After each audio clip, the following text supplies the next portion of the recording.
This video brought to you by Beyond Material.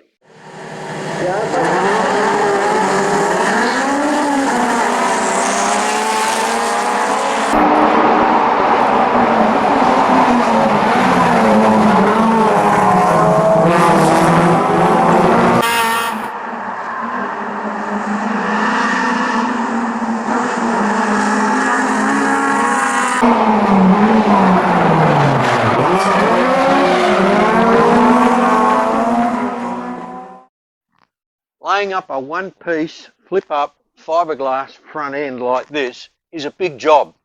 Once I start, I won't have time to explain to you what I'm doing. So I thought I'd walk you through some of those things before I start. With both halves bolted together, I can't lay it up in one go with the mould in this position because of the overhangs around the radiator openings and along the bottom of the bar. I'll overcome that by positioning the mould like this with the bonnet facing skywards, and I'll lay the front bar up with its overhanging edges, and I'll let that tack and wait so it won't fall down. And then when it's reached that point, I'll lay the mould down with the bonnet horizontal and lay up the rest of it, and that way it will still be a wet layup and be a one-piece job. I've just got to do it with the mould in two different positions with a little bit of waiting time between the two. After applying the usual 3 layers of chop strand mat and resin, there's some other pieces that I need to lay in, starting with paper clips. Trying to glue mesh around grill and vent openings after fiberglass is fully hardened, well, it's not easy to get a really strong and lasting bond. That's where these babies from the office come in. I'll bend them to this shape and lay them around the grill openings with the fiberglass itself, and that'll lock them in place, and then I can use them to hold all my mesh. So I'll fit paper clips around the radiator opening, the vents in the Evo scoop moulded into the bonnet, and these 4 vents on the top of each wheel arch. They'll all get paper clips. A one-piece front can either flip up from below the bumper bar like that,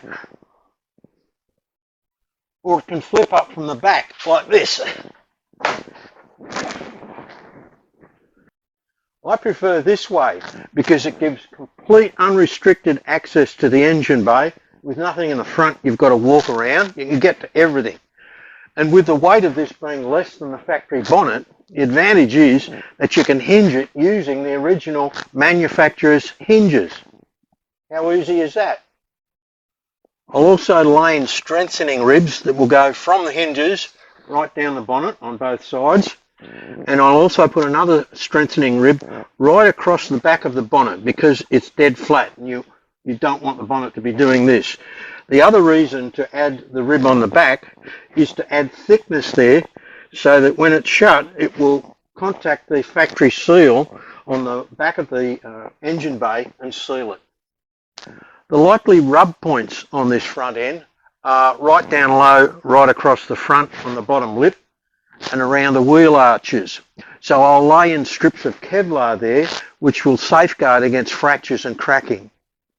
I'm going to fit a pair of gas bonnet struts. With all the cars I've wrecked, I've got 1 or 2 pairs lying around, and that will make the bonnet weightless and effortless to open, and when it's open it will stay up. So my last job in making this front clip is to lay in mounts here that will hold those gas struts. To start the layup, I'll tint my gel coat light grey because that colour shows up the faults best before any painting. But when I add the resin to the cloth, I'll tint that resin white so that the underside of the bonnet will be white because that's the colour the undersides and the engine bay are going to be painted.